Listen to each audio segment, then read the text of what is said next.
This is shaping up nicely. Time for a change of pace, though. At least at first. The next segment is about Land Rover, and we'll be starting out with the Type 3.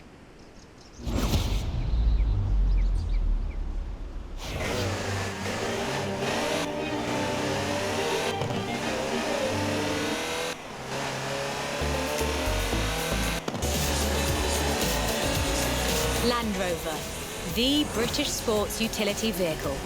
But before that, they were actual utility vehicles. Solid, tough trucks, unstoppable over almost any terrain. In 400 meters, turn left. The Land Rover Type 3 marks the point where that shift begins. And we'll be looking at what that meant. Turn left.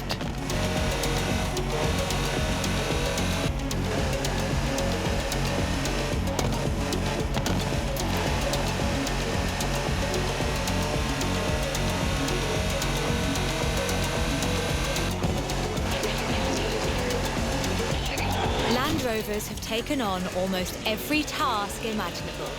They've been generators, tractors and ambulances. They've brought peace and carried medicines to disaster zones. They've even been buses.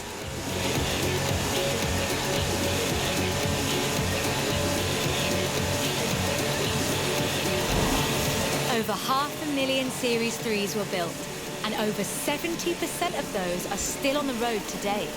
They were extensively exported and built under license abroad. Belgium, South Africa, even Australia and New Zealand. With a robust chassis and signature Land Rover engineering, the Type 3 also marked the first time that buyers could choose interior options, like seat box protectors and cubby boxes.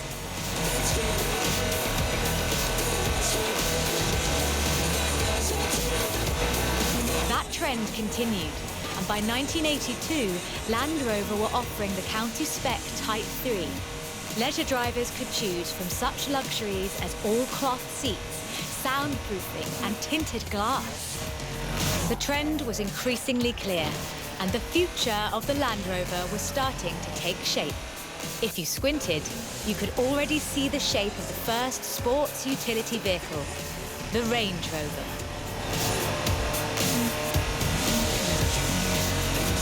While the stock Type 3 would never be particularly fast uphill, there is almost no hill that it couldn't climb, or down, for that matter, if you put a proper winch on it.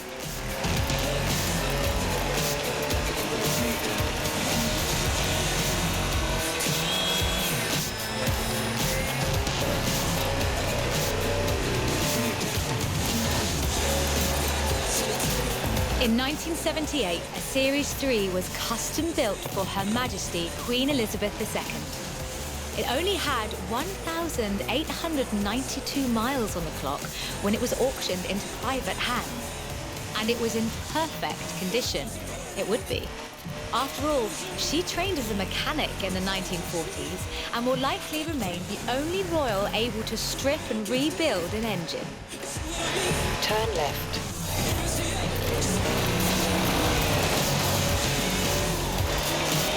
200 meters, you will arrive at your destination.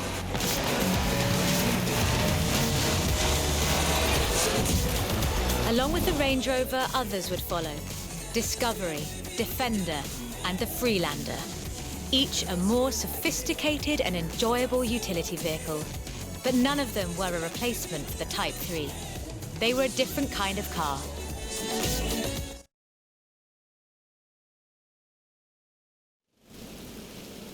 The Type 3 was arguably the first sports utility vehicle, an evolution of the design that would lead ultimately to this.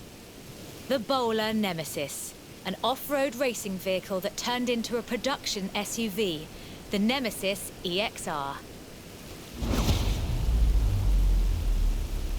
It sports a turbocharged 5-litre Land Rover Jaguar engine, crammed into a carbon fibre chassis with integral roll cage. It even has the grille, headlights and rear lights from a Range Rover.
Do you want to see what the Type 3 would be like if it ever stopped doing important things? This is it. And it's beautiful. This is an all-terrain supercar. That's the only fair description for this. But that's what you get when you build an SUV with Land Rover DNA.